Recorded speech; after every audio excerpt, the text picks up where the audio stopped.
السلام علیکم ورحمۃ اللہ وبرکاتہ. کیا حال ہے سب کا؟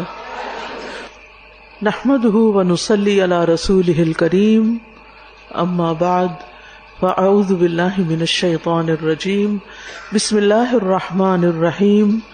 رب اشرح لی صدری ویسر لی امری واحلل عقدۃ من لسانی یفقہوا قولی. الحمد للہ الذی خلق السماوات والارض وجعل الظلمات والنور لہ الحمد کلہ اولہ وآخرہ ظاہرہ وباطنہ لا الہ الا اللہ الہ الاولین والآخرین لا الہ الا هو الرحمن الرحیم. سب تعریف اللہ ہی کے لیے ہے جس نے آسمانوں اور زمین کو پیدا کیا، اندھیروں اور روشنی کو بنایا. سب تعریف اسی کے لیے ہے، پہلی اور آخری، ظاہری اور باطنی. اللہ کے سوا کوئی معبود برحق نہیں، وہ پہلوں اور پچھلوں کا معبود ہے. اللہ کے سوا کوئی معبود برحق نہیں، وہ نہایت مہربان، بہت رحم فرمانے والا ہے. آج میں انشاءاللہ آپ کے ساتھ حسن اخلاق کے بارے میں چند باتیں کروں گی، کیونکہ میزان میں سب سے بھاری نیکی اچھا اخلاق ہوگا. لیکن عام طور پر ہم اچھے اخلاق کا معنی نہیں سمجھتے کہ اچھا اخلاق ہے کیا. اچھا اخلاق دراصل اچھی عادات ہیں. ایک ہوتی ہے انسان کی جسمانی خوبصورتی، اس کی خلق، اس کی فزیک، اس کا رنگ، اس کے نقش و نگار. یہ بھی دوسروں کو بہت اٹریکٹ کرتے ہیں. عام طور پر لوگ دوسروں کو اس معیار پر پرکھتے ہیں کہ کون خوبصورت ہے، اور وہ اس کے قد اور اس کے رنگ اور اس کی شکل و صورت پر زیادہ توجہ دیتے ہیں. تو یہ تو خلق اللہ ہے، اس میں انسان کا اپنا کوئی کمال نہیں. اللہ نے جس کو جیسا چاہا بنایا، لیکن اس کے ساتھ ساتھ انسان کو اللہ سبحانہ وتعالی نے کچھ اور چیزیں بھی دیں، کچھ اور ذمہ داریاں بھی دیں. اس کی زندگی کا ایک مقصد بتایا، اور وہ کیا ہے؟ الذی خلق الموت والحیاۃ لیبلوکم ایکم احسن عملا، کہ اس نے زندگی اور موت کو بنایا تاکہ تمہیں آزما کر دیکھے کہ تم میں سب سے احسن عمل، اچھا عمل کس کا ہے. عمل صرف عبادات کا نام نہیں، عمل، معاملات اور اخلاقیات سب کو محیط ہے. عبادت تو ہم دن میں 5 وقت کرتے ہیں، 5 وقت نماز پڑھتے ہیں. باقی ہمارا وقت کہاں گزرتا ہے، کس کے ساتھ گزرتا ہے، کن کاموں میں گزرتا ہے، انہیں ہم کس طریقے پر انجام دیتے ہیں، وہاں ہم کیا معاملہ کرتے ہیں، ہم اپنے گھر والوں کے ساتھ کیا سلوک کرتے ہیں، ہم اپنے خادموں کے ساتھ کیا سلوک کرتے ہیں، ہم اپنے بچوں کے ساتھ کیسا معاملہ کرتے ہیں، اگر ہم کہیں پڑھتے پڑھاتے ہیں تو اپنے کولیگز کے ساتھ کیا معاملہ کرتے ہیں، اپنے بڑوں سے ہمارا کیسا معاملہ ہے، اپنے چھوٹوں کے ساتھ ہمارا کیسا معاملہ ہے. تو یہ ساری چیزیں کس طریقے پر چل رہی ہیں، ان میں بعض اوقات ہم کمی کر جاتے ہیں. جبکہ حدیث میں آتا ہے کہ میزان میں سب سے بھاری نیکی جو میزان کو وزنی کر دے گی وہ اچھا اخلاق ہے، اچھا معاملہ ہے، اچھی عادات ہیں. تو اخلاق کا لفظ جو یہ خلق سے ہے.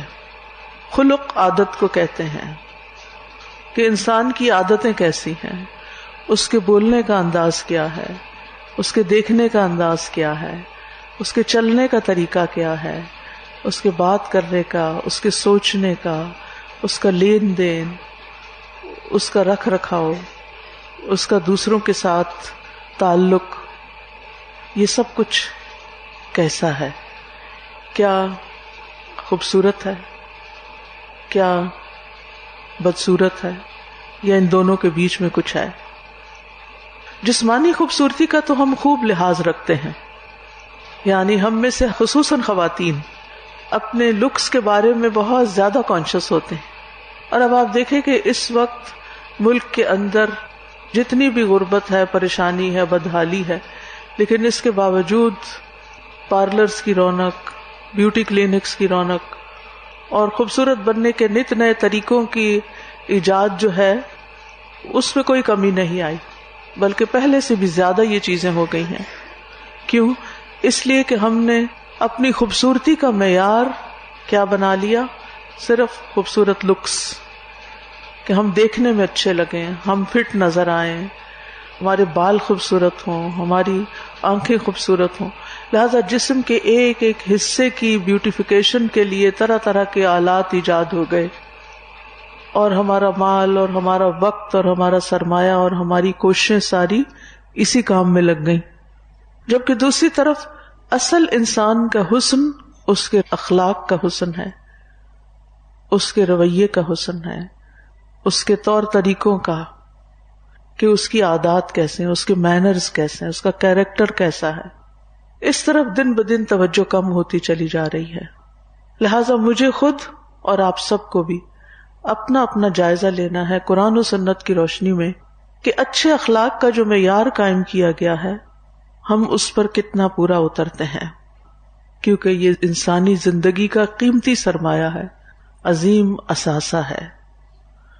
اور یہ صرف اسلام میں نہیں، ہر مذہب کے لوگ اس کے قائل ہیں، بلکہ دنیا میں بسنے والا ہر انسان اچھے اخلاق اور کردار کی تعریف کرتا ہے، اچھے برتاؤ کی توقع رکھتا ہے، کیونکہ اس کے بغیر انسان میں انسانیت اور خوبصورتی آتی نہیں۔ اور انسانوں میں سے جو سب سے بڑے انسان اللہ کے محبوب تھے، ان کا اخلاق سب سے بہترین تھا، جس کی تعریف خود قرآن نے کی، وَإِنَّكَ لَعَلَىٰ خُلُقٍ عَظِيمٍ، کہ آپ اخلاق کی بلندیوں پر فائز ہیں۔ یعنی اگر کسی نے اپنا اخلاق اچھا کرنا ہو تو اس کے لیے معیار کیا ہوگا؟ رسول اللہ صلی اللہ علیہ وسلم کا اسوہ حسنہ۔ اور آپ کا اخلاق قرآن تھا، یعنی آپ کو بہترین اخلاق اپنانے میں جس چیز نے مدد دی وہ قرآن تھا۔ قرآن ایک آئینے کی طرح ہے، جیسے آئینہ ہم دیکھتے ہیں نا تو اس میں ہمیں اپنی خامیاں بھی نظر آتی ہیں، اپنی خوبیاں بھی نظر آتی ہیں، اچھا برا سب کچھ نظر آتا ہے۔ پھر ہم اس آئینے کو دیکھ کر اپنی اصلاح کرتے چلے جاتے ہیں جہاں جہاں جس چیز کی ضرورت ہوتی ہے۔ تو اسی طرح ایک حامل قرآن جو ہوتا ہے، صاحب قرآن جو ہوتا ہے، قرآن کا طالب علم جو ہوتا ہے، قرآن پر ایمان لانے والا جو ہوتا ہے، وہ قرآن کو جب پڑھتا ہے تو اسی طرح جیسے اس کے سامنے ایک آئینہ ہو جو اسے دکھا رہا ہو کہ وہ کہاں پر کھڑا ہے، وہ کیسا لگ رہا ہے۔ رسول اللہ صلی اللہ علیہ وسلم کے اچھے اخلاق کی گواہی آپ کے صرف دوست ہی نہیں، آپ کے اپنے ہی نہیں، آپ کے دشمن بھی دیتے تھے۔ آج اگر اس معیار کو دیکھیں ہم تو دو چیزیں ہمارے سامنے آ گئی نا۔ ایک یہ کہ اللہ سبحانہ وتعالیٰ نے نبی صلی اللہ علیہ وسلم کی تعریف کی کہ آپ اخلاق کی بلندی پر فائز ہیں، انک لعلی خلق عظیم۔ اور دوسری طرف آپ کے دشمن بھی آپ کو صادق و امین کہتے تھے، اور تورات میں بھی آپ کی جو خوبی بیان ہوئی کہ اے نبی بے شک ہم نے آپ کو گواہی دینے والا اور بشارت دینے والا اور اربوں کی حفاظت کرنے والا بنا کر بھیجا، آپ میرے بندے اور میرے رسول ہیں، میں نے آپ کا نام متوکل رکھا ہے، آپ نہ بدخو ہیں، نہ سخت دل، نہ بازاروں میں شور کرنے والے، نہ برائی کا بدلہ برائی سے دیتے ہیں بلکہ معافی اور درگزر سے کام لیتے ہیں۔ تو دو گواہیاں ہیں نا، ایک ہے اللہ کی گواہی اور ایک ہے بندوں کی گواہی۔ آج ہم اپنے دل سے پوچھیں کہ ہم اللہ کی نگاہ میں کیسے ہیں، کیونکہ کوئی اور تو نہیں ہمیں بتا سکتا، لیکن انسان کے اندر اللہ نے ایک ضمیر نام کی چیز رکھی ہوئی ہے جو اس کو ساتھ ساتھ آگاہ کرتی رہتی ہے، ساتھ ساتھ اس کو بتاتی رہتی ہے کہ کہاں پر وہ ڈنڈی مار رہا ہے۔ یہ دراصل اللہ کی طرف سے انسان کے اندر پیدا کی جانے والی ایک صفت ہے کہ جو اس کو بتاتی ہے۔ دوسری طرف ہم اپنے ساتھیوں سے، اپنے گھر والوں سے، اپنے شوہر سے، اپنے بچوں سے، اپنے بچوں کے بچوں سے، اپنے ہمسایوں سے جن لوگوں کے ساتھ ہم مل جل کر کام کرتے ہیں ان سے اگر پوچھیں تو وہ ہمارے بارے میں کیا گواہی دیں گے کہ ہمارا اخلاق کیسا ہے. یاد رکھیے کل قیامت کے دن فیصلہ تو اللہ نے کرنا ہے، لیکن لوگوں کی گواہیاں بھی شامل ہوں گی. لوگوں کی گواہیاں ہمارے اعمال نامے کا ایک حصہ ہے. مرنے کے بعد جب انسان فوت ہو جاتا ہے تو اس کا اپنا اعمال نامہ تو بند ہو جاتا ہے. صدقہ جاریہ میں 3 چیزیں بتائی جاتی ہیں، چوتھی چیز بھی ہے، اور وہ ہیں لوگوں کی گواہیاں. نبی صلی اللہ علیہ وسلم کے سامنے سے ایک جنازہ گزرا تو آپ نے فرمایا وجبت. ایک اور جنازہ گزرا تو آپ نے فرمایا وجبت. صحابہ نے پوچھا کہ آپ نے دونوں دفعہ یہ بات فرمائی ہے، کیا چیز واجب ہو گئی؟ تو آپ نے ایک کے بارے میں فرمایا کہ جنت واجب ہو گئی اور دوسرے کے بارے میں فرمایا کہ جہنم واجب ہو گئی. کس کے لیے کہا جنت واجب ہو گئی؟ اس کے لیے جس کے بارے میں لوگ اچھی رائے دے رہے تھے، اچھی بات کر رہے تھے. یعنی آپ نے اپنے آس پاس کے لوگوں سے جب سنا اس کے بارے میں اچھی گواہی تو اس بنا پر آپ نے فرمایا وجبت. اور جب دوسرے کے بارے میں آپ نے لوگوں کی آراء بری سنی تو آپ نے فرمایا جہنم واجب ہو گئی.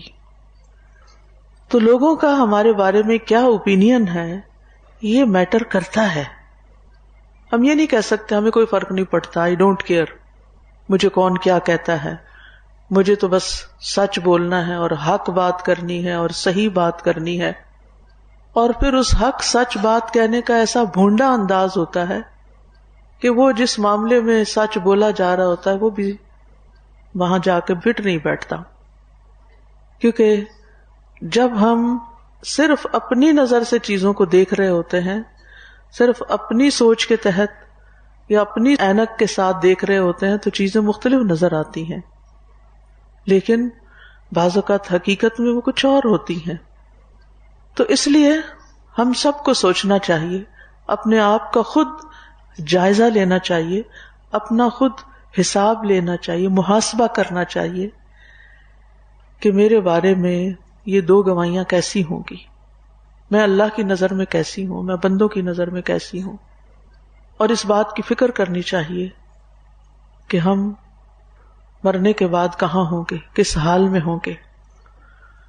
تو اگر ہم چاہتے ہیں کہ ہمارا اعمال نامہ وزنی ہو جائے، جس کی ہم سب کو فکر ہے اور چاہت ہے، تو پھر اعمال نامہ وزنی کرنے کے لیے ضروری ہے کہ ہم حسن اخلاق کو سمجھیں بھی اور اپنانے کی بھی کوشش کریں. حسن اخلاق کی کئی تعریفیں کی گئی ہیں، ان میں سے ایک یہ ہے کہ حسن اخلاق میں سب سے پہلی چیز ہے لوگوں کو تکلیف نہ دینا، کہ میری ذات سے کسی کو کوئی دکھ نہ پہنچے. ان کے اوپر سخاوت کرنا، صرف مال سے نہیں بلکہ معافی اور درگزر سے. ان کی پہنچائی ہوئی تکلیفوں پہ صبر کرنا، پی جانا، خندہ پیشانی سے پیش آنا. اس کا ضابطہ وہ ہے جو اللہ عز و جل نے ذکر کیا ہے، خذ العفو، درگزر اختیار کرو، لیٹ اٹ گو. لوگوں سے جو چیز آسان ہو وہ لے لو، اور لوگوں سے یہ ارادہ نہ رکھو کہ وہ تمہارے پاس وہ چیز لائیں جسے تم پسند کرتے ہو، کیونکہ یہ محال ہے. یعنی لوگ تمہاری مرضی کے مطابق نہیں ہو سکتے، تو جو آسانی سے ہو سکے وہ لے لو، اور جو نہیں ہوتا اس پر صبر کر لو. حسن اخلاق اللہ تعالیٰ کی محبوب ترین صفت ہے. نبی صلی اللہ علیہ وسلم نے فرمایا بلا شبہ اللہ عز و جل مہربان ہے، مہربانی اور بلند اخلاق کو پسند کرتا ہے اور اس کے گھٹیا پن سے نفرت کرتا ہے. یعنی اگر آپ کا اخلاق اچھا ہے، آپ کی گفتگو اچھی ہے، لوگوں کے سامنے بھی اور لوگوں کے پیچھے بھی ان کے بارے میں آپ ایک اچھی زبان استعمال کرتے ہیں اور گھٹیا گفتگو سے پرہیز کرتے ہیں، تو اللہ تعالیٰ کے نزدیک ایسا انسان پسندیدہ انسان ہے. ایسے لوگ قیامت کے دن بھی نبی صلی اللہ علیہ وسلم کے بہت قریب ہوں گے. رسول اللہ صلی اللہ علیہ وسلم نے فرمایا بے شک قیامت کے دن میرے نزدیک تم میں سب سے زیادہ محبوب اور قریب بیٹھنے والے لوگ وہ ہیں جو بہترین اخلاق والے ہیں. اچھا، دنیا میں بھی آپ کس کو اپنے قریب رکھنا چاہتے ہیں؟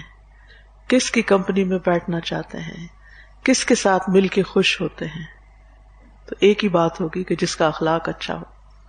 اس سے ملنے کو، اس کے لیے ہم انتظار کرتے ہیں، اس کے لیے راہ تکتے ہیں. بچوں میں بھی آپ دیکھیں، اپنے بچوں میں جس بچے کا اخلاق اچھا ہوتا ہے اور دل چاہتا ہے وہ ہمارے قریب رہے، اور وہ خود بخود قریب ہو جاتا ہے. وہ فیوریٹزم نہیں ہوتا، لیکن وہ اپنے اچھے اخلاق کی وجہ سے آپ کے دل میں جگہ بنا لیتا ہے، آپ کا قرب پا لیتا ہے. اسی طرح انسانوں میں سے بھی جن جن کے اخلاق اچھے ہوتے ہیں وہ خود بخود آپ کے دل کے قریب ہو جاتے ہیں، چاہے ان کے فاصلے دور ہی کیوں نہ ہوں، وہ کسی دوسرے ملک اور دوسرے کانٹیننٹ میں ہی کیوں نہ رہتے ہوں، لیکن وہ آپ کے دل کے قریب ہوتے ہیں. اور ایک شخص ہو سکتا ہے کہ آپ کے بالکل قریب ہو لیکن اپنی بد اخلاقی کی وجہ سے آپ سے سب سے زیادہ دور ہو. تو کتنی بدبختی کی بات ہے کہ انسان انسانوں کے لیے اذیت کا باعث ہو، تکلیف کا باعث ہو. ایک گھر میں ہو، ایک چھت تلے ہو، ایک بیڈ روم میں ہو اور ایک دوسرے سے نہ بنتی ہو. زندگی کتنی اجیرن ہو جاتی ہے، کتنی بدمزہ ہو جاتی ہے کہ جب ہسبینڈ وائف کے بیچ میں بد اخلاقی ہوتی ہے اور ایک دوسرے کو برداشت نہیں کرتے اور ایک دوسرے کی چھوٹی چھوٹی بات پر آپے سے باہر ہو جاتے ہیں، چھوٹی چھوٹی بات پر جذباتی ہو جاتے ہیں، غصے میں آ جاتے ہیں، ایک دوسرے سے بات نہیں کرتے. تو ایسا گھر، ایسی زندگی، پھر کیا یہ جنت کا نمونہ تو نہیں نا؟ جنت کی سب سے بڑی خوبی کیا ہوگی کہ وہاں لوگوں کے دل ایک جیسے ہوں گے، ایک دل کی طرح ہوں گے، ان کے دل پھٹے ہوئے نہیں ہوں گے، ان کے درمیان آپس میں محبت ہوگی. تو اگر یہ جنت کی خوبی ہے تو یہ وہاں جا کر تو پیدا نہیں ہوگی، بلکہ کیا ہوگا؟ دنیا سے ہی پیدا کر کے لے جانی ہوگی. یہاں آپ کے اندر یہ خوبی پیدا ہوگی تو آپ جنت کے لیے کوالیفائڈ ہوں گے. بہترین امتی کون ہے؟ نبی صلی اللہ علیہ وسلم نے فرمایا تمام مومنوں میں سے سب سے زیادہ کامل ایمان والے، مکمل ایمان والے وہ لوگ ہیں جن کے اخلاق اچھے ہوں.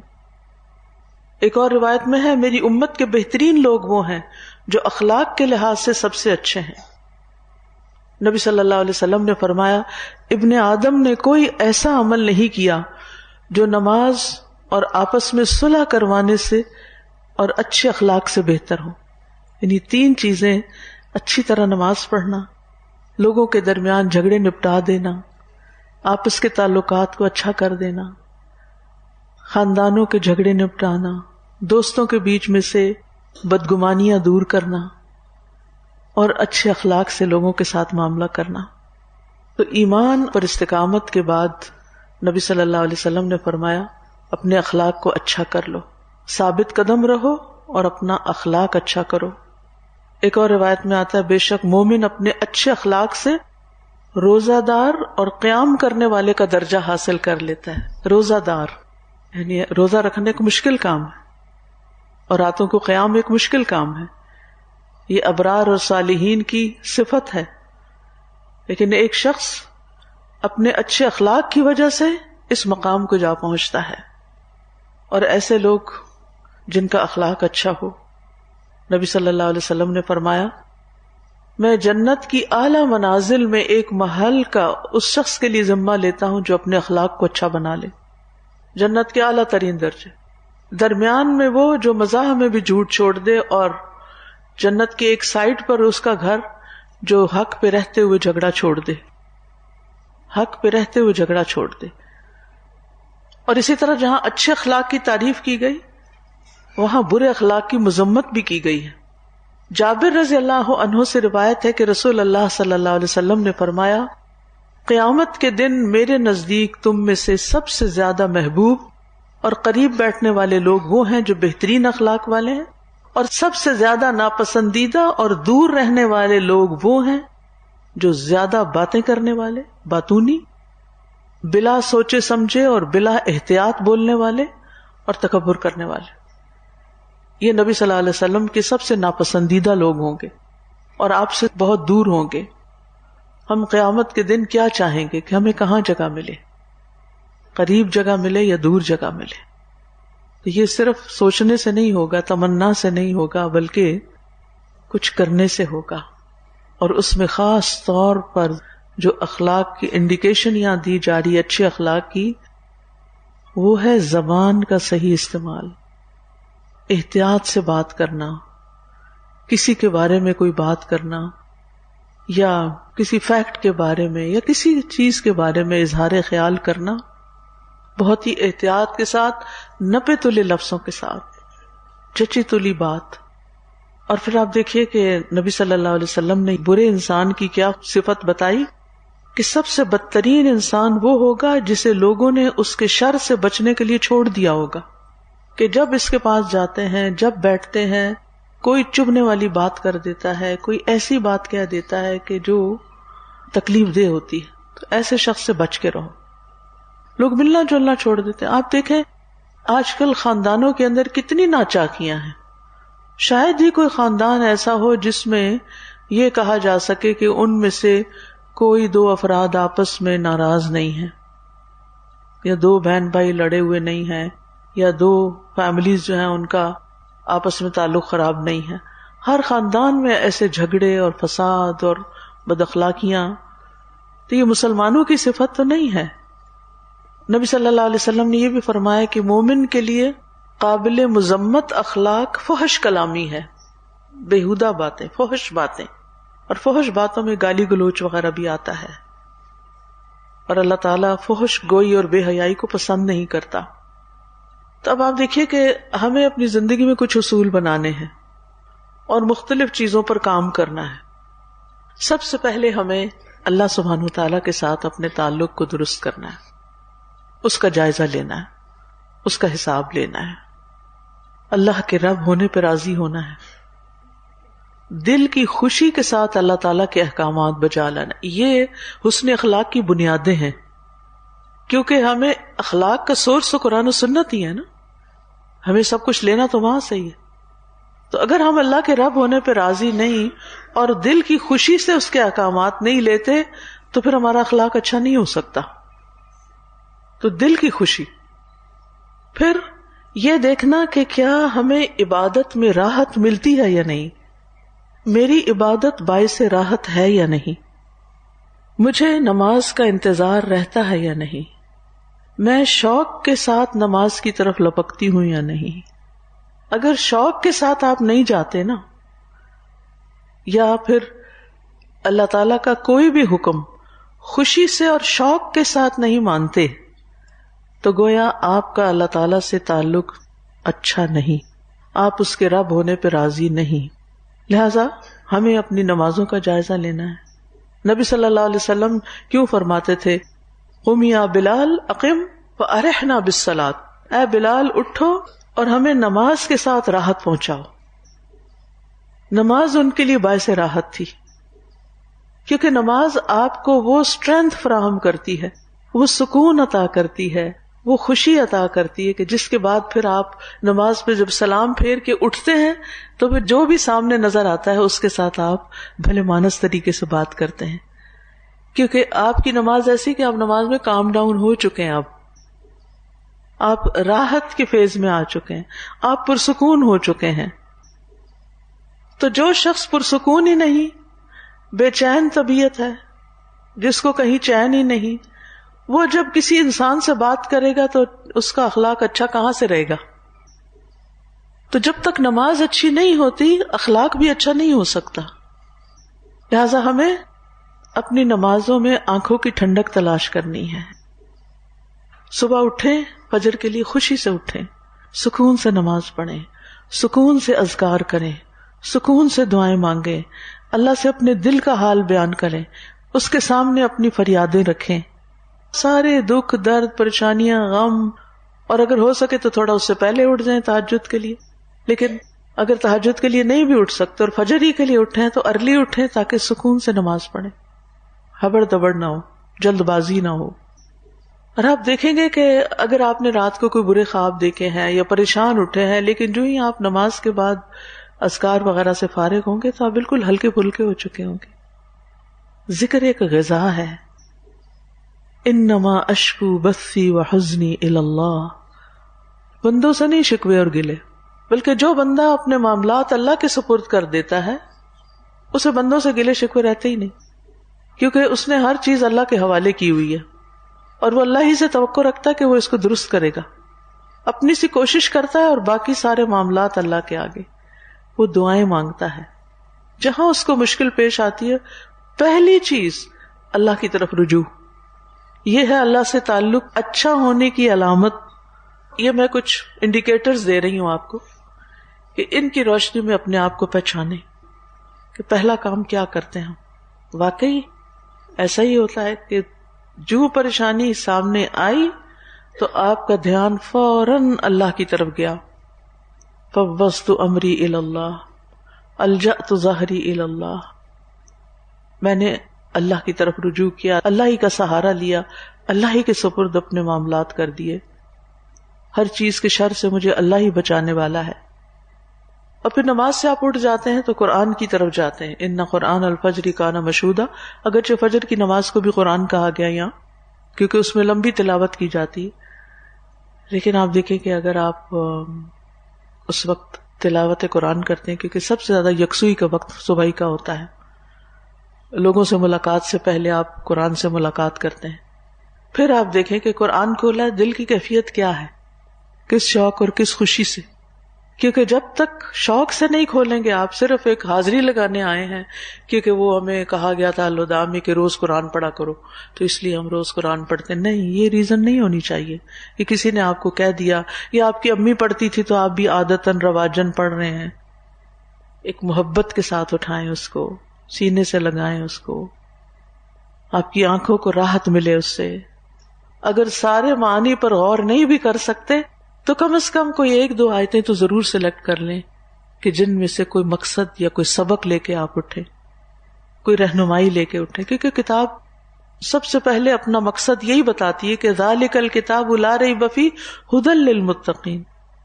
تو پھر ہم متقین کیسے ہو سکتے ہیں اگر ہم نے پڑھا اس کو اور اس سے کوئی بھی رہنمائی نہیں لی، کوئی ایک بات بھی اپنے لیے نہیں لی کہ جس سے ہم اپنی زندگی کو سنوار سکیں. ایسے ہی بس کھولا، ایسے ہی بس اٹھ گئے، بس جی پڑھ لیا ہے. یہ کیا پڑھنا ہے؟ چاہے ایک صفحہ پڑھے، چاہے ایک رب پڑھے، چاہے ایک سپارہ پڑھے، جو اللہ آپ کو توفیق دیتا ہے. کیونکہ ہر ایک کے حالات اور سچویشن مختلف ہوتی ہے. کچھ لوگوں کے پاس وقت زیادہ ہوتا ہے، کچھ کے پاس کم ہوتا ہے. اور پھر وہ خواتین جو اپنے بچے پال چکی ہیں اور گھر کی بھی ذمہ داریاں کم ہو چکی ہیں، بہوؤں نے گھر سنبھال لیے ہیں یا اب ذمہ داری اتنی نہیں ہے، ان کو پھر اپنا وقت اور بھی زیادہ قرآن کے ساتھ گزارنا چاہیے. کیونکہ جن کے بچے چھوٹے ہوتے ہیں انہیں اسکول کی تیاری کرانی ہے، شوہر کو آفس بھیجنا ہے، کئی کام ہے، تو وہ پھر جب سارے بچے اسکول چلے جائیں، ہسبینڈ بھی چلے، پھر لے کے بیٹھیں، پھر وہ اس وقت کا ٹائم رکھ لیں اپنا پڑھنے کا، یا رات کا وقت رکھ لیں جب سب سو جاتے ہیں، تو پھر اللہ تعالیٰ کے ساتھ 1-on-1 بیس پہ ہم کلام ہو اللہ کے کلام کے ذریعے، اور پورے یقین کے ساتھ اس کو پڑھیں. یہ سب سے سچی بات ہے اور یہ سب سے اچھی بات ہے، احسن الکلام ہے. پھر اس کے بعد اللہ سے اچھا معاملے کا انڈیکیٹر ایک اور کیا ہے کہ اللہ کے فیصلوں پہ راضی رہنا. اللہ کے فیصلے، کچھ فیصلے تو ہمیں بڑے پسند ہوتے ہیں، ہماری مرضی کے مطابق ہوتے ہیں، لیکن کچھ فیصلے تقدیر کے ایسے ہوتے ہیں کہ جو ہمیں سمجھ نہیں آ رہے ہوتے کہ یہ کیوں ہو گیا ہمارے ساتھ، ہمیں پسند نہیں آتے، لیکن پھر بھی ہم ان پہ راضی رہیں. کبھی ہمارے مال کے بارے میں کوئی ایسی چیز ہو جاتی ہے، کبھی جان کے بارے میں، کبھی اولاد کے بارے میں. کچھ چیزیں ہم سوچ کے بیٹھے ہوتے ہیں لیکن وہ اس طرح ہوتی نہیں ہیں، اور ہم سمجھتے ہیں شاید اللہ تعالیٰ کی مدد نہیں آ رہی، اللہ تعالیٰ ہم سے ناراض ہے. ایسا نہیں ہے. اللہ تعالیٰ کے اپنا ہی کام کرنے کا طریقہ ہے. مدد آ رہی ہے لیکن اس طرح نہیں جیسے آپ سوچ کے بیٹھے ہوئے تھے. اللہ تعالیٰ آپ کو کسی اور رستے سے گزار کے سکھانا چاہتا ہے، اور ہم وہاں سیکھنے کے بجائے پریشان ہی پریشان رہتے ہیں. ہماری توجہ اس اصل چیز کی طرف نہیں ہوتی کہ ہم غور و فکر کریں اس بات پر کہ اللہ تعالیٰ نے مجھے اس سچویشن میں کیوں ڈالا ہے. ویسے کسی کی شادی ایسے گھر میں ہو گئی جو ناموافق حالات ہیں، تو سوچے کہ اللہ نے یہاں کیوں بھیج دیا مجھے، یہی کیوں، کہیں اور بھی تو ہو سکتا تھا، یہاں تو میری کوئی چیز میچ نہیں کرتی. لیکن اللہ آپ کو وہ سکھانا چاہتا ہے جو آپ کتابوں سے نہیں سیکھ سکتے، اپنے ماں باپ کے گھر میں نہیں سیکھ سکتے تھے. کوئی ایسی ذمہ داری آپ کو مل جاتی کسی یتیم کو پالنے کی، کسی بزرگ کی خدمت کی، تو آپ پریشان ہوتے ہیں، گھبراتے ہیں. کوئی اسپیشل بچہ کسی گود میں آ جاتا ہے تو آپ کو سمجھ نہیں آتی یہ میرے ساتھ کیوں ہو گیا. کیوں کرتے کرتے ہم اپنا چین رخصت کر دیتے ہیں. اس حکمت کو سمجھنے کی کوشش کریں، اس کے لیے دعا کریں کہ اللہ تعالیٰ نے ایک خاص سچویشن میں کیوں ڈالا ہے، مجھے اس سے کیا سیکھنا ہے. اور آپ دیکھیے کہ تقدیر کے فیصلوں اور اللہ کے فیصلوں پہ راضی ہونے کی ایک بڑی مثال حضرت ہاجرہ کی ہے نا. ابن عباس کہتے ہیں کہ جب ابراہیم علیہ السلام اور ان کی بیوی سارہ کے درمیان جو کچھ ہونا تھا ہوا، آپس میں نہیں بنی، obviously ایک ایسا مشکل رشتہ تھا، تو آپ اسماعیل علیہ السلام اور ان کی والدہ ہاجرہ علیہ السلام کو لے کر نکلے. ان کے ساتھ ایک مشکیزہ تھا جس میں پانی تھا. اسماعیل علیہ السلام کی والدہ اسی مشکیزے کا پانی پیتی رہی اور اپنا دودھ اپنے بچے کو پلاتی رہی. جب ابراہیم علیہ السلام مکہ پہنچے تو انہیں ایک بڑے درخت کے پاس ٹھہرا کر اپنے گھر واپس جانے لگے. اسماعیل علیہ السلام کی والدہ ان کے پیچھے پیچھے آئیں. جب مقام قدا تک پہنچے تو انہوں نے پیچھے سے آواز دیا، ابراہیم ہمیں کس کے پاس چھوڑ کر جا رہے ہیں؟ انہوں نے فرمایا اللہ پر.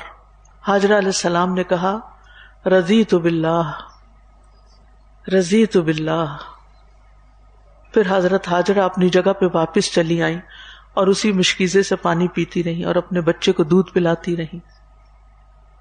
کسی کا شوہر فوت ہو جاتا ہے، کسی کا جوان کمانے والا بیٹا فوت ہو جاتا ہے، تو انسان یہ سوچتا ہے نا آپ ہمیں کس کے سہارے چھوڑ کے جا رہے ہیں؟ اللہ کے سہارے. اللہ ہے نا، وہ ٹیک کیئر کرے گا.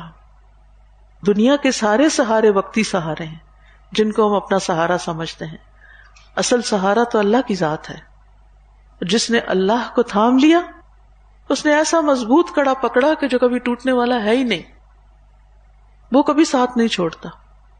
اسی نے دنیا کے معاملات بھی آسان کرنے ہیں اور وہی آخرت کے معاملات بھی آسان کرے گا. دنیا میں تو ہم پھر کسی نہ کسی کو پکڑ لیتے ہیں، سہارا بنا لیتے ہیں، لیکن مرنے کے بعد کون ہوگا ساتھ؟ مرنے کے بعد ہمارا فیصلہ کس کے ہاتھ میں ہوگا؟ تو اللہ ہی ہے نا. تو کیوں نہ یہیں پر اللہ سے اپنا تعلق اتنا اچھا کر لیں کہ بس اس کے فیصلوں پہ راضی ہو جائیں. نبی صلی اللہ علیہ وسلم کے بیٹے ابراہیم کی وفات ہوئی تو آپ نے کیا فرمایا؟ آنکھیں روتی ہیں، دل غمگین ہے، اور ہم زبان سے وہی کہیں گے جس سے ہمارا رب راضی ہے. یعنی ہم رب سے راضی ہیں، اس غم پر بھی رب سے راضی ہیں. اور اے ابراہیم تمہاری جدائی کے سبب ہم غمگین ہیں. غمگین ہونا، دکھی ہونا یہ ایک قدرتی سی بات ہے، لیکن اللہ سے راضی رہنا یہ بڑا ضروری ہے. پھر آپ دیکھیے کہ دین کے کسی بھی حکم پر عمل کرتے ہوئے ہمارا سینہ گھٹتا ہے یا فراخ ہوتا ہے. دین کا کام ہی دیکھ لیں. دین کا کام ہے، آپ الہدا جاتے ہیں یا پڑھتے ہیں یا پڑھاتے ہیں یا کوئی اور خدمت کرتے ہیں جو بھی اللہ نے آپ کے حصے میں لکھی ہے، تو اس وقت آپ کی کیفیت کیا ہوتی ہے؟ آپ شوق سے جاتے ہیں، آپ خوشی سے جاتے ہیں، محبت سے جاتے ہیں، لپک لپک کے جاتے ہیں، انتظار میں ہوتے ہیں کہ کب ٹائم ہوگا اور میں چلوں گی اپنا کام کروں گی، یا پھر ایک بوجھ پڑ جاتا ہے، یا پھر وہی دن چڑھ گیا، پھر وہی کام، پھر پتہ نہیں یہ کورس کب ختم ہوگا. ہمارا کورس تو زیادہ ہی لمبا ہو گیا ہے. کیوں بوجھ بنایا ہوا ہے؟ سپاروں کے ورقے پلٹ پلٹ کے دیکھنا کتنے رہ گئے ہیں. کیوں بوجھ بنایا؟ انجوائے کریں، جس آیت پڑھیں، جس صفحے پر انجوائے کریں. ٹھیک ہے وقت نہیں ہے، روک دیں، وہاں دوبارہ وقت ہوگا پھر اٹھا لیں. کوئی ضروری تو نہیں کہ ایک خاص وقت میں ہی اٹھانا ہے قرآن اور اس میں ایک سپارہ اسی وقت پورا کرنا ہے اور بس اس کے بعد پھر چھٹی. نہیں، بند کر دیں پھر کھول لیں، پھر جب موقع ملے پھر نکال لیں. قرآن مجید میں آتا ہے فَمَن يُرِدِ اللَّهُ أَن يَهْدِيَهُ يَشْرَحْ صَدْرَهُ لِلْإِسْلَامِ وَمَن يُرِدْ أَن يُضِلَّهُ يَجْعَلْ صَدْرَهُ ضَيِّقًا حَرَجًا كَأَنَّمَا يَصَّعَّدُ فِي السَّمَاءِ كَذَلِكَ يَجْعَلُ اللَّهُ الرِّجْسَ عَلَى الَّذِينَ لَا يُؤْمِنُونَ. جس شخص کو اللہ ہدایت دینا چاہتا ہے اس کا سینہ اسلام کے لیے کھول دیتا ہے. وہ قرآن لے کے خوش ہو جاتا ہے کہ اللہ نے میرے ہاتھ میں پکڑا دیا، اب تو مرتے دم تک اسے چھوڑنا نہیں. اس کی خدمت کا کوئی موقع دے دیا کسی بھی طرح کی، اب تو یہ میری زندگی کا ایک حصہ بن گیا، اب تو مجھے اس کو کسی قیمت میں نہیں چھوڑنا. اور جس کو اللہ گمراہی پر رکھنے کا ارادہ فرماتا ہے اس کا سینہ شدید گھٹن کے ساتھ تنگ کر دیتا ہے. تو شدید سینے کی گھٹن گمراہی کے ساتھ اس کا تعلق. There is something wrong in your life. کہیں غلطی ہے تبھی یہ گھٹن ہے. جب وہ غلطی دور ہو جائے گی نا تو شرح صدر ہو جائے گا، دل کھل جائے گا، اطمینان کا ایک سمندر ہوگا آپ کے اندر، سکون، خوشی، ہر چیز کو انجوائے کر رہے ہوں گے، خوشی کو بھی غم کو بھی، کیونکہ دونوں اللہ کی طرف سے. یہ نہیں کہ میٹھا میٹھا ہپ ہپ اور کڑوا کڑوا تھو. کڑوا بھی اسی طرح لینا ہے. یہ اللہ کا فیصلہ ہے نا، کوئی بات نہیں، میں نے قبول کر لیا، میں نے ایکسپٹ کر لیا. مشکل اس وقت ہوتی ہے، گھٹن اس وقت ہوتی ہے جب ہم ایکسپٹ نہیں کرتے، اسے قبول نہیں کرتے اس فیصلے کو. اور وائی می، یہ کیوں میرے ساتھ ہو گیا، یہ ایسا نہیں ہونا چاہیے تھا. تو یہ پھر ہدایت کا راستہ نہیں ہے. فرمایا کہ اس کا سینہ شدید گھٹن کے ساتھ تنگ کر دیتا ہے، گویا کہ وہ بڑی دقت سے بلندی کی طرف چڑھ رہا ہو. اسی طرح اللہ ان لوگوں پر عذاب واقع فرماتا ہے جو ایمان نہیں لاتے، جو مانتے نہیں. قرآن مجید میں آتا ہے نا، من اتبع ہدایا فلا یضل ولا یشقی. سورۃ طٰ میں آتا ہے نا، جو میری ہدایت کی پیروی کرے گا نہ وہ بھٹکے گا نہ وہ بدبخت ہوگا. سورۃ طٰ میں ہی آتا ہے وَمَنْ أَعْرَضَ عَنْ ذِكْرِي فَإِنَّ لَهُ مَعِيشَةً ضَنْكًا. دو کنٹراسٹ چیزیں ہیں. جس نے ہدایت کی پیروی کر لی نہ وہ گمراہ ہوا نہ وہ بدبخت ہوا، اور جس نے منہ موڑ لیا پھر اس کا حال کیا ہوا. جس نے منہ موڑ لیا اس کا سینہ تنگ ہو گیا، اس کی زندگی تنگ ہو گئی، اس کا اٹھنا بیٹھنا مصیبت ہو گیا. اب بعض اوقات ہمیں سمجھ نہیں آتی کہ یہ گھٹن کیوں ہے. آپ کسی انسان کو بتاتے ہیں میرے اندر یہ کیفیت ہے، میں کیا کروں، اس کو بتاتے ہیں، اس کو بتاتے ہیں، کسی کو بھی سمجھ نہیں آتی. اللہ سے پوچھے، اللہ مجھے دکھا دے، اور اللہ تو ہی اسے دور کر دے. سب کچھ تیرے اختیار میں ہے، اور اللہ تعالیٰ آپ کو دکھا دے گا، اور آپ کو حل بھی بتائے گا، اور آپ کو رستہ بھی دکھائے گا. پھر آپ خوشگواری کے ساتھ صبح اٹھیں گے، خوشگواری کے ساتھ کام کریں گے، اور سینے کی جنت کو لیے ہوئے ہر ایک سے حسن اخلاق کا معاملہ کریں گے. اچھا، کسی بندے کا جس کا رب سے تعلق اچھا نہیں نا، اس کا اخلاق اچھا ہو ہی نہیں سکتا، کیونکہ بنیاد ہی درست نہیں. اور جتنا اخلاص زیادہ ہوگا نا جس کام میں، اسی حساب سے اخلاق اچھا ہو جائے گا. جب ہم کسی کی بھی مدد، کسی کی بھی خدمت اللہ کے لیے کرتے ہیں نا، تو پھر معاملہ اللہ کے سپرد کر دے، کیونکہ اس کی طرف سے اگر ہمیں رسپانس نہیں بھی ملتا نا کوئی، یا وہ ہمارے ساتھ اچھا سلوک نہیں بھی کرتا، تو ہمیں کوئی پریشانی نہیں ہوتی، کیونکہ ہم نے اللہ کے لیے اس سے اچھا کیا ہوتا ہے. لیکن جب ہم نے بدلے کے لیے کیا ہوتا ہے نا اچھا، کہ میں اس لیے اچھا کروں تاکہ یہ بھی میرے سے اچھا کرے، میں اولاد کو اس لیے پالوں تاکہ کل یہ میری خدمت کرے، میں فلاں کو اس لیے دوں تاکہ وہ بھی مجھے کچھ دے، تو پھر مل گیا وہیں سے سب کچھ، اور نہیں ملا تو نہیں ملا. لیکن جس نے اللہ کے لیے کیا ہوتا ہے نا، وہ اتنا بے نیاز ہو جاتا ہے نا کہ اس کو لوگوں کے رویوں کی پرواہ ہی نہیں رہتی، کون کیا کر رہا ہے. اس کا سارا فوکس اپنی ذات ہو جاتی ہے کہ مجھے بیسٹ پرفارمنس کرنا ہے یہاں، کیونکہ احسن عمل کے لیے اللہ نے مجھے پیدا کیا. چھوٹی چھوٹی باتوں پہ ڈس ہارٹ اور ڈی موٹیویٹ، یہ لفظ اس کی زندگی میں کوئی نہیں ہوتے. میں تو ڈس ہارٹ ہی ہو گئی ہوں. کیوں ہو گئے آپ؟ اللہ ہے نا، اللہ کو تھام لے. فلاں کے رویے سے میں فلاں کام سے ڈی موٹیویٹ ہو گئی ہوں. آپ فلاں کے لیے کام کر رہے تھے. اگر آپ کسی بھی کام کو لیتے ہیں، کسی بھی ذمہ داری کو اٹھاتے ہیں، تو وہ تو آپ نے اللہ کے لیے اٹھائے نہیں، کیونکہ اس کا اجر آپ نے اللہ سے لینا ہے. بعض خواتین جن کے ہسبینڈ سے نہیں بنتی ہوتی، وہ اپنا سارا غصہ کس پہ نکالتی ہیں؟ بچوں پہ. بچوں کا، معصوموں کا کیا قصور؟ یہ اس کی اولاد ہے، ان کو ماروں گی تو اس کو اذیت ہوگی. یہ اچھا طریقہ ہے؟ اللہ کو جواب نہیں دینا. کیا اس سے اصلاح ہوگی؟ کیا اس سے حالات آپ کے درست ہو جائیں گے؟ کیا اس سے آپ کے شوہر کا اخلاق اور مزاج بہت عمدہ ہو جائے گا؟ نہیں، میں فلاں کو سبق سکھانا چاہتی ہوں. کس طرح کا سبق سکھانا ہے آپ نے؟ کوئی سبق جو آپ کو کسی نے اچھی طرح سکھایا، اچھے اخلاق سے سکھایا، وہ تو آپ نہیں بھولیں گے. لیکن جو آپ کو کسی نے بد اخلاقی سے سکھایا، تو سوائے اس کے کہ آپ اس سے دور ہو جائیں اور کچھ بھی نہیں ملے گا آپ کو. تو حسن اخلاق کی بنیاد نمبر 1 کیا ہے؟ سب کچھ اللہ کے لیے کرنا، اخلاص، اللہ کے ساتھ معاملہ اچھا کرنا، اور جو کرنا اللہ ہی کے لیے کرنا.